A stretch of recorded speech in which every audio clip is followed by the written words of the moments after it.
sou professora Marina Pantoja, especialista em Direito do Comércio Internacional e Direito Internacional Econômico, professora da pós-graduação e da graduação em Direito Internacional, Direito de Empresa e Direito Constitucional, e hoje estou tendo a honra de entrevistar o Dr. Cleiton Ferreira. Dr. Cleiton, muito obrigada pelo seu aceite, por estar aqui hoje conosco.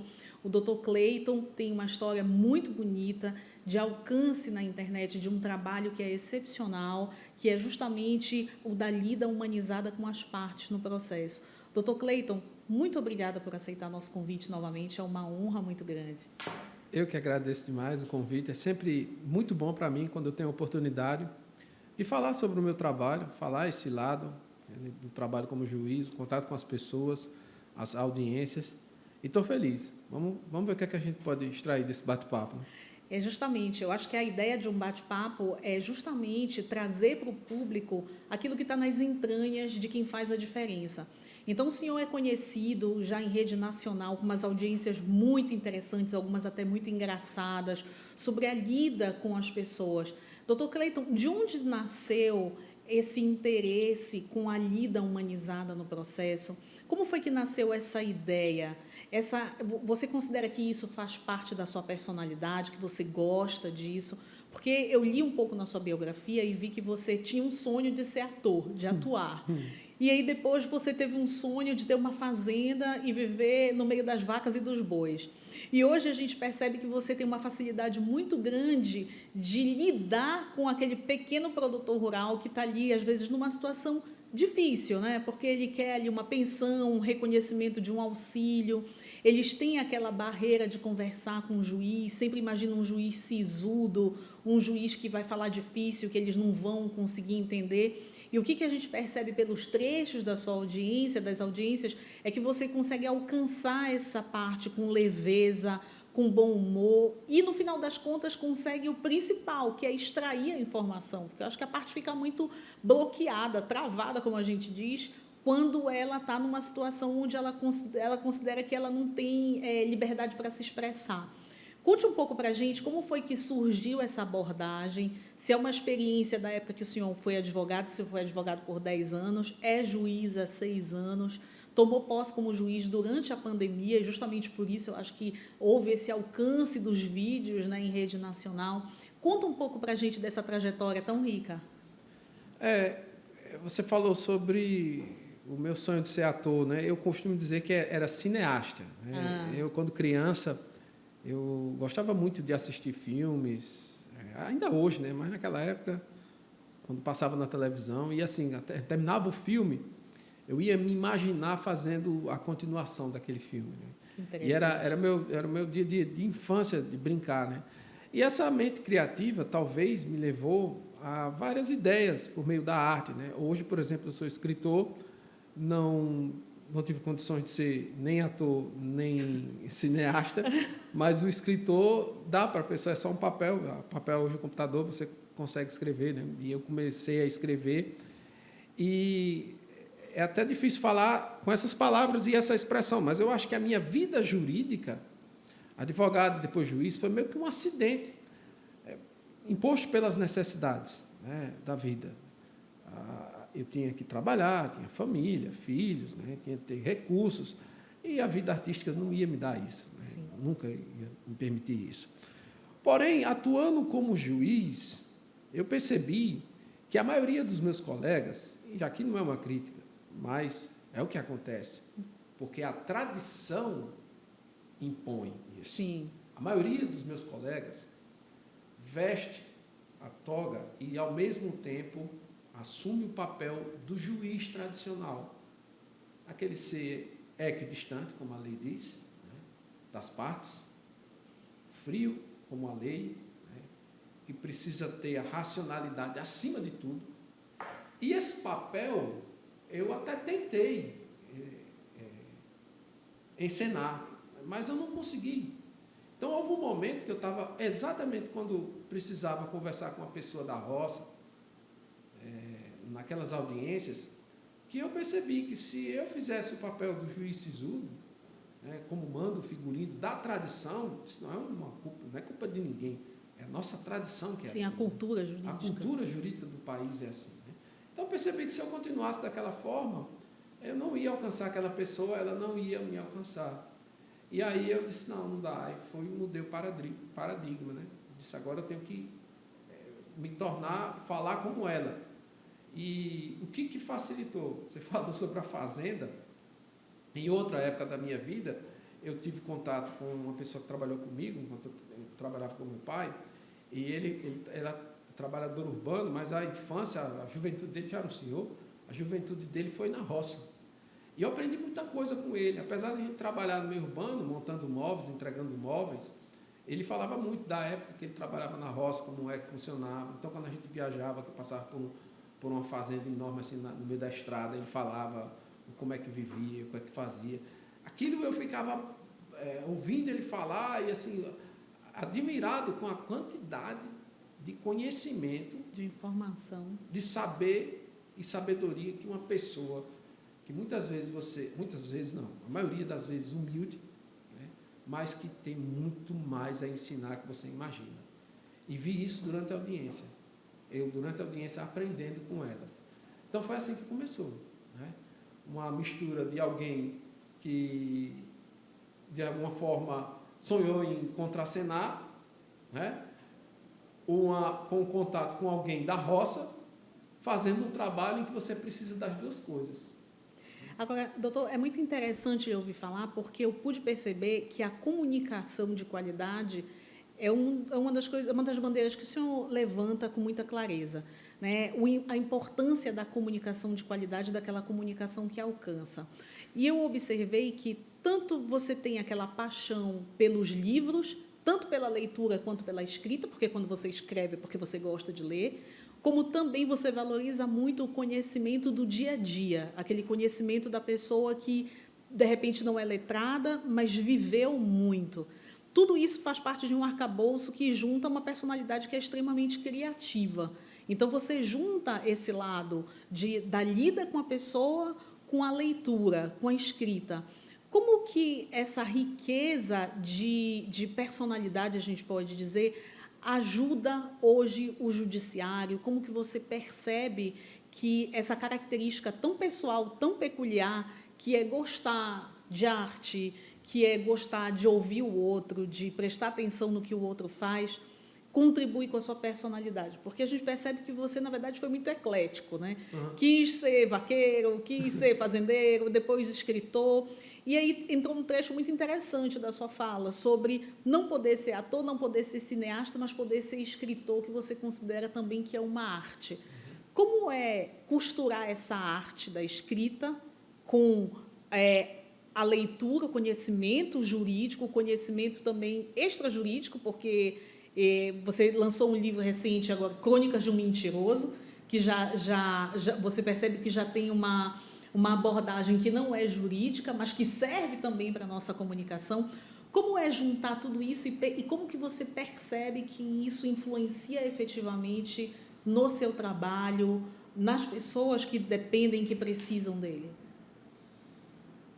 Eu vou começar com uma lembrança de que eu tive uma vez, eu não sei qual foi, mas foi um autor, um escritor muito famoso, e ele disse o seguinte: a importância dos livros e dos romances, né? Ele é romancista. Nós temos uma vida muito curta, se a gente for comparar com a quantidade de eventos, com a quantidade de situações que uma pessoa pode viver, com a quantidade de vivências que existem por aí nesse mundo tão complexo. Se você colocar assim, a expectativa é 80 anos. Então, 80 anos é muito pouco para viver tudo. Sim. E os livros é onde a pessoa vive mais, aprende mais, porque aprende com a história, com as narrativas dos outros. Do ponto de vista neurocientífico, da neurociência, o storytelling, que eu estudo muito sobre storytelling, né, até para escrever e para dar palestras, storytelling jurídico, a neurociência diz o seguinte: o ser humano ele precisa das narrativas e do storytelling, das histórias, do mito, para simular vidas que ele não pode viver sem o risco de sofrer algum dano com aquela situação. Perfeito. Então, lá antigamente, nas cavernas, por exemplo, se juntavam todos ao redor das fogueiras e alguém ali muito bom em narrativa contava histórias que reproduziam aspectos tanto benéficos quanto maléficos de uma vida que aquelas pessoas que estavam ouvindo já saberia como reagir uma vez que encontrasse aquelas mesmas situações no futuro. Como se estivesse tendo uma experiência... Um simulador. Simulador. É um simulador. Perfeito. Então, a minha ecleticidade com tudo isso, né, desaguou em quê? Em eu ler bastante, porque para escrever tem que ler bastante, e misturar tudo isso na criatividade para simular várias vidas. E essa é a parte mais interessante que eu consegui perceber agora, né, depois de 6 anos como juiz. É vendo na vida das pessoas que sentam ali para responder as perguntas que eu faço durante o processo, o que muitas vezes os livros não contam. Perfeito. Porque não tem como, é roça, né? Eu não vou pegar um romance de roça para ver aquilo. Então, eu vejo na vida das pessoas quem se separa, quem é o filho que nasce, que coloca um nome diferente no filho, uma traição que é incomum de acontecer num sítio de 2 pessoas idosas que eu já vi. Né? Então, tirar de tudo isso algo engraçado. Como o Greg, né? O Isso, nome Greg. tudo isso me ajudou demais, essa vida literária, esse pensamento criativo e literário para fazer na hora do processo. Agora, doutor, tem um outro aspecto também que é muito interessante, porque você presta muita atenção nos detalhes, a gente percebe. Né? Teve uma audiência, por exemplo, que o senhor estava narrando na sua palestra, que você perguntou para uma parte, quanto tempo você conhece ele? A parte disse 20 anos. Aí depois você perguntou de novo, quanto tempo você conhece? 20? Aí a parte disse, não, 15. E aí depois ela voltou para 20. No final ela perdeu, porque o prazo ali era 15 anos e ela acabou entregando. Mas aquilo ali foi um bate-papo. Só que aquele bate-papo, no final das contas, se traduziu para o interesse do processo e talvez você não conseguisse de outra forma. E aí entra um detalhe interessante. Nesse momento, você citou algo que é uma informação que nós, juristas, pelo menos, vamos aprender nos livros, né? Livros de ciência. É que quando você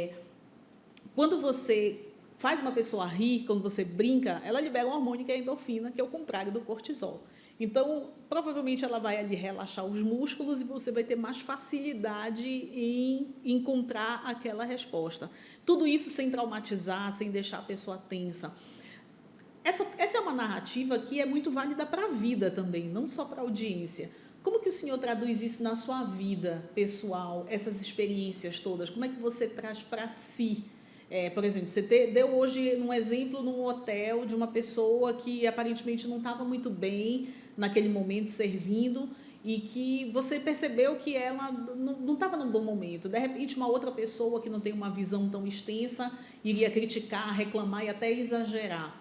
Como que você junta todas essas experiências que estão dentro do campo profissional e traz para a sua vida pessoal? Como que você acha que isso te ajuda enquanto pessoa?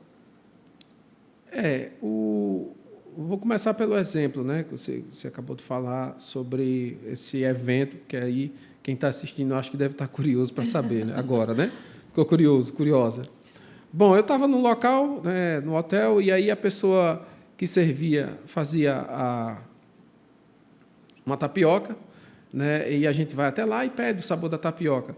E simplesmente ela me atendeu, estava mais a minha esposa, e ela atendeu a gente, sem nem olhar para a gente. Então, perguntou o sabor da que eu queria, que a minha esposa queria, mas em nenhum momento fez o contato visual. Né?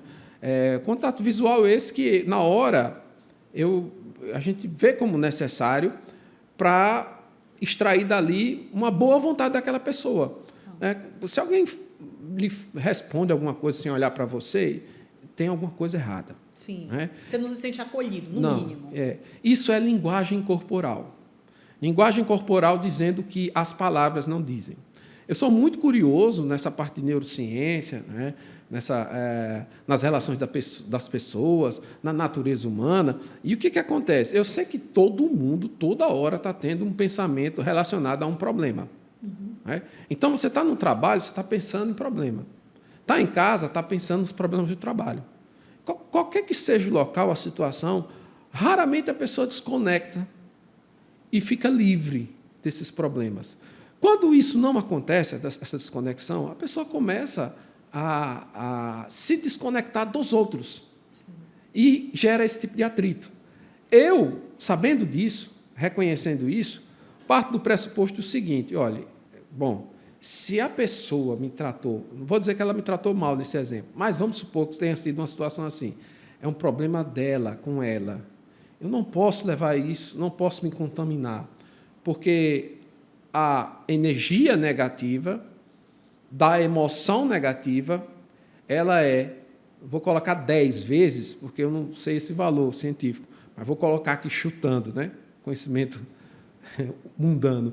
Mas ela é 10 vezes mais forte do que a energia positiva. Um post de uma notícia ruim, ele tem uma capacidade de engajar 10 vezes mais, esse meu número mundano, do que um post dizendo que uma pessoa teve um dia bom. Sim. Entendeu? Um post dizendo que a pessoa teve um dia horrível e tal. Então, essa negatividade emocional, ela é contagiosa. E a gente só pode se proteger dela se a gente conseguir, primeiro, reconhecer que existe isso, que aquela pessoa está tendo um problema, e não deixar se levar pela mesma energia. Entender que aquilo é uma questão da pessoa e não sua. Isso é muito difícil a gente perceber a lida no dia a dia. Agora, o senhor falou uma coisa muito interessante aqui, que é da linguagem corporal, e isso remete à inteligência emocional, que é um termo que é relativamente recente, mas eu acho que os antigos eles já entendiam que é muito mais fácil você conseguir algo se você é gentil, se você entende, se coloca no lugar da outra pessoa. E hoje nós temos uma variedade de livros que falam da inteligência emocional e de como alcançá-la, né? Eu posso citar alguns que eu já li, por exemplo, Sem Limite, que é de um autor chamado Jim Kwik, tem o livro Inteligência Emocional, Mindset, Dopamina, são livros que eu também gosto, porque eu adoro também essa parte de neurociência, porque eu acho que ajuda muito. Como que o senhor identifica essa questão da inteligência emocional com a sua abordagem? O que seria a inteligência emocional dentro do processo e por que ela é tão importante para o juiz? Sabendo que, pelo menos pelo que eu entendi, você atua com muita inteligência emocional quando você aborda ou entende, se coloca no outro lado. Uhum. E aí tem uma parte que é muito interessante, que você falou na palestra, que eu prestei muita atenção. Você ter empatia, na verdade, você se coloca no lugar do outro sem absorver totalmente aquela energia. Como é que isso se traduz na inteligência emocional hoje para você?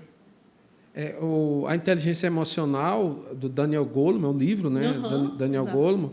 Por exemplo, aqui no Brasil tem o Augusto Cury, que já usa outra nomenclatura, gestão emocional, né? Tem outras que falam controle emocional. Inteligência emocional é o que a gente mais ouve. É o que é mais comum. Mas, no fim das contas, é você compreender que tem emoções e que essas emoções, às vezes, conseguem exercer um nível de controle no nosso comportamento que a gente não queria. O exemplo, agora, prático do meu dia a dia, para a gente misturar com a sua pergunta. Eu raramente tive discussões com advogados e advogadas. Então, 6 anos... E isso é raro porque, às vezes, o advogado ele já entra com aquela ideia de que o juiz vai dificultar, que o juiz não vai abrir a porta. Como é que você consegue isso? Que eu acho que é difícil, é uma proeza. Eu acho que os juízes têm interesse em entender isso. Um dos passos é ouvindo bastante. Então, eu escuto bastante porque muitas pessoas querem só falar. Falar, explicar, demonstrar ali o problema e tal. E quando o juiz ele consegue ouvir, parar, ouvir tudo que a pessoa tem a dizer, né, e aí ela esgota aquele conteúdo, o assunto, aí fica mais fácil de você conduzir. A outra forma é o seguinte, todos nós temos um espelho de importância. A gente olha para esse espelho e, ao invés de ver nossa imagem, a gente vê um nível de importância que a gente tem dentro da sociedade. Alguns chamam autoestima, pode até usar esse mesmo nome, mas isso tem uma relação direta, por exemplo, com um distúrbio social que muitos chamam de narcisismo, narcisismo profundo. Então, a pessoa que tem uma autoestima muito baixa, ela precisa o quê? Para compensar isso, ela precisa chamar atenção exageradamente para reforçar as posições dela naquela relação de poder que está ocorrendo. Às vezes ela mesma não acredita, mas quer que o outro acredite. Naquela relação de poder que está acontecendo ali. E quando a coisa desanda, e você encontra, por exemplo, um magistrado com esse espectro de narcisismo profundo, e um advogado também com o mesmo espectro de narcisismo profundo, então você encontra um embate ali, é uma tempestade perfeita. Né? O que eu faço? Sempre eu vou partir do pressuposto de que eu tenho minha função como magistrado, que eu lutei bastante para ocupar. Perfeito. E que aquela pessoa, provavelmente, não está feliz naquela função. Então, se eleva a voz, se não consegue concordar, se entra num embate. O juiz que precisa gritar para impor a ordem, ele já está perdendo o controle da situação. Se por acaso, e aí eu vou partir agora para o outro lado, se por acaso há um advogado que não está deixando a coisa funcionar, a gente vê muito, né, a audiência... Causa tumulto. Tumulto, tal, e o juiz tenta, com das melhores formas, conduzir aquela situação sem necessidade de estar gritando, nem de impondo poder. O que ele pode fazer, em última instância? Suspender o ato. Sim. Suspender o processo, acabou. E passar a mensagem. Não tem como continuar. Não tem como mais. Eu não vou fazer esse papel. Sim. Né? E não ir para o embate. Então, controle, inteligência emocional, gestão emocional, ela parte desse pressuposto. Autoestima e controle das emoções para que elas não controlem o nosso comportamento. E, doutor, agora a gente percebe o seguinte, você tem esse conhecimento que eu considero extremamente importante, que é o da inteligência emocional, que é o da lida e de trazer isso. Mas existe alguma faísca, algum embrião disso familiar? Algum familiar, alguém da sua família trouxe essa semente? Porque o que eu observo? Muita gente tem conhecimento desses conceitos, mas é muito difícil você aplicar no dia a dia. Por exemplo, essa questão da escuta. Realmente as pessoas elas querem falar de si. É muito difícil você encontrar uma pessoa que queira ouvir. Ou então, quando ouve, ela não está escutando. Uhum. Ela, na verdade, já está preparando o contra-argumento. Ela realmente não está aberta àquele argumento. Como que você considera que você se preparou para isso? Porque isso tem um traço de personalidade, obviamente, que é bem peculiar. De onde vem essa fagulha, esse embrião? Não é tão antigo, não, sabe? Eu já tive, assim, eu errei muito para chegar a esse estado de comportamento, de controle emocional. Não vou dizer que, eu já sei fazer isso há muito tempo. Mas não. Existiu alguma situação peculiar que o senhor achou que não agora? Muitos livros, né? Eu acho que família, não. Não posso. Vamos pular essa parte da entrevista? Vou pular. Não posso, né? Pelo contrário, a minha infância, eu vi muito o contrário, né? Infância e adolescência. Mas eu acho que muitos livros, né? Então, eu li o Goleman, eu gosto muito do Robert Greene, né? Que o pessoal conhece muito ele pelas Daniel Kahneman também. Eu gosto muito também. Mas o Robert Greene, as pessoas conhecem mais ele pelo aquele livro As 48 Leis do Poder. Sim. Que foi o primeiro dele. E as 48 Leis da Sedução também? É dele? É a Arte da Sedução. A Arte da Sedução, isso. A Arte da Sedução. Esses 3 livros, ele tem 3 livros. 48 Leis do Poder, A Arte da Sedução e 33 Regras da Guerra. Um foi uma releitura do Maquiavel, ele pegou o Maquiavel, o Príncipe. Esse eu li. Ele fez a releitura, trouxe para o mundo atual, né? Acho que ele fez uma adaptação de linguagem. E ele cresceu, o livro é enorme, enorme, né? Tem muitas leis. A Arte da Sedução também, eu estou lendo, estou na metade. A Arte da Sedução ele deve ter pego de alguém também, de algum texto muito antigo que traz aqueles princípios. Ele lê bastante, né? E o 33 Regras da Guerra foi a Arte da Guerra de Sun Tzu, né? Então ele pegou esses autores, ele já até falou sobre isso, e escreveu esses livros. Só que o pessoal não conhece um dos livros últimos que ele escreveu agora, que é o que eu mais gosto, que é As Leis da Natureza Humana. Esse eu não conhecia. É um vermelhinho, As Leis da Natureza Humana, saiu pela Planeta.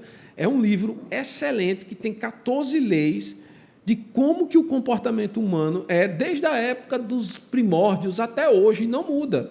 É tipo uma ciência. A gente tem, por exemplo, ele fala lá, o comportamento, o padrão, o caráter, o comportamento compulsivo-agressivo, a lei do narcisismo, a lei da grandiosidade, pessoas E aí ele dá exemplos, por exemplo, de pessoas que se tornaram tirânicas, chegaram ao poder, e vai mapeando cada traço da personalidade daquela pessoa. Sensacional. É muito bom. Então, quando eu comecei a ler, no final de cada capítulo, ele disse assim, agora você vai fazer o estudo sobre você.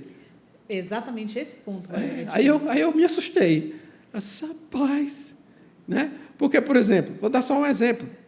Eu comecei a ter essa projeção toda na rede social, um monte de gente comentando, falando, curtindo, não sei o quê, e a minha cabeça começou a dar uma certa confusão do meu papel que eu deveria exercer na sociedade brasileira. Será que é de juiz? Será que eu posso mais? Será que está abrindo? Será que... E agora? Não, e se eu sair para uma política, sair para isso? Né? Acabei, quando eu comecei a ler, que eu percebi que isso era um traço que eu já tinha de muito tempo, eu disse, não, acaba com isso, né? Não quero de jeito nenhum. Esse traço, na verdade, ele é eclético, que a gente percebe. Né? Você abre para várias possibilidades, mas o direito, na verdade, se você for parar para pensar, ele é muito eclético. Né? Eu, por exemplo, sou professora, sou oficial de justiça e agora estou entrevistando. Eu também gosto muito dessa ecleticidade porque eu acho que a gente pode alcançar as pessoas de várias formas e não só daquela forma sisuda. Mas quando a gente fala dessa atuação nossa processual, por que é tão importante trazer uma pessoa como você para falar aqui para o público? Porque a gente percebe que a justiça é um dos meios mais eficientes, mais eficazes para você trazer uma mudança social. E, às vezes, justamente por essa cultura jurídica mais sisuda, as pessoas não percebem, especialmente os operadores do direito, e aí não é uma crítica, mais uma vez eu digo que é uma construção cultural, não percebem o poder daquela ferramenta. Eu acho que quando a gente abre a nossa mente, quando você lê um livro, por exemplo, você abre a sua mente para uma determinada atuação, uma determinada aplicação na sua vida. Isso também é um traço muito peculiar, porque às vezes a pessoa lê, mas ela não consegue se enxergar. A gente diz que a autocrítica é uma coisa difícil.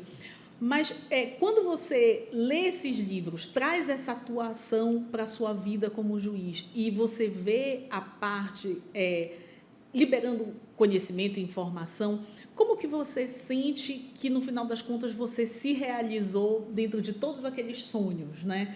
De ser ator, de ser político, de ser cineasta. Será que você não consegue perceber, dentro dessas respostas, que a sua personalidade acaba facilitando várias atuações que têm um benefício social? Tem, sim. Percebo, e é isso que me faz, por exemplo, ficar quietinho. Não ter mais ideias. Porque a pessoa com uma profusão de ideias, uma mente muito criativa, muito bagunçada. A criatividade ela vem de uma mente difusa, né? O pensamento ele tem dois tipos de pensamento, convergente e o difuso. O difuso é o nosso brainstorm, o tempo todo a gente pensando em conexões. Né? O Mihaly, que é um neurocientista, agora eu esqueci o pai, ele mora nos Estados Unidos, ele escreveu um livro que é a criatividade, né? E o flow. Ele tem um livro que chama-se Criatividade e tem um livro que é Flow, né? A ciência da felicidade, algo assim. E aí ele separa esses dois tipos de pensamento, o pensamento criativo divergente e o convergente. E o divergente é esse que a pessoa está tomando banho, eita, tive uma ideia, né? E aí vai lá no convergente parar para fazer. O que acontece? Muitas pessoas são muito boas em um, mas não em outro. E aí, quem é muito criativo e não faz nada, com certeza há um desequilíbrio aí. Sim. Eu comecei a perceber isso, né? Aliás, eu estou percebendo isso agora. Eu sou escritor, eu sou juiz, eu sou professor, eu sou palestrante. Uma hora eu vou ter que parar. Sim. Uma hora eu vou ter que escolher. Eu quero só isso. Não dá. Mas, enquanto isso, eu acho que o senhor enriquece muito também a sociedade. E adoeço. Enquanto der, que morre se adoece. Mas, enquanto der com boa saúde... Doutor, e fale um pouco do seu último livro, Crônicas de um Mentiroso. De onde foi que surgiu esse título e qual é a abordagem desse título? É o seguinte, eu começo sempre falando que o livro foi um mecanismo de aproximação para me aproximar da minha filha. Eu tenho uma filha, no primeiro casamento, hoje ela tem 22 anos, faz psicologia em Maceió, né? E aí eu fiquei muito distante dela por muito tempo. E aí eu não sabia como me aproximar. E comecei a ter uma ideia, porque todo romance quase todo romance, ele é escrito para uma metáfora da vida do escritor. E aí eu criei essa metáfora de um personagem, que é um velho, se chama Paulo, e que ele está contando a história do futuro, no caso do futuro não, no presente dele, e ele é um zelador de uma escola infantil da zona rural, e nessa escola tem uma professora, e essa professora é a filha dele. Só que ela não sabe que é a filha dele. Entendeu? Ele foi embora quando ela era criança, desapareceu, agora ele voltou. E ele quer dizer para ela que é o pai, mas a vida dele é uma vida de muitos erros, de muitas confusões, que ele passou a vida ali fazendo, né, errando, e ele tem medo do que ela vai pensar sobre essas coisas que aconteceram no passado dele, né? Então, ele começa a escrever um romance, contando em retrospectiva, para poder, no futuro, entregar a ela esse romance. Que inteligente, não? Sensacional. Doutor, olha, foi um prazer enorme. Eu acho que nós poderíamos ficar aqui até meia-noite, porque é muita riqueza. Mas eu gostaria de agradecer de coração a sua disponibilidade. E eu gostaria de saber se o senhor tem uma mensagem para passar para o telespectador, para quem vai assistir a nosso bate-papo. Dê mais atenção à leitura. Eu sempre falo isso, certo? Então, não é só para agora, não. É uma mensagem que eu repito sempre. Dê mais atenção à leitura. Saia das redes sociais, apesar de você estar assistindo esse vídeo por uma rede social. Mas aproveite o momento para fazer essa reflexão. É muito importante você cuidar da sua saúde mental, e aqui tem coisas boas, mas tem coisas ruins também. E o melhor lugar para que você encontre um refúgio seguro para a sua mente é num livro, né? Livro físico ou um e-book, mas numa história. E aí você vai conseguir perceber que vai ter novamente prazeres que já não sente mais como antigamente. Perfeito. É isso aí. Como escritor, essa é a minha mensagem. Doutor Cleiton, muito obrigada pela sua entrevista, pela sua atenção. Eu sou a professora Marina Pantoja, especialista em Direito do Comércio Internacional e Direito Internacional Econômico, professora universitária oficial de Justiça. Muito obrigada por nos assistir.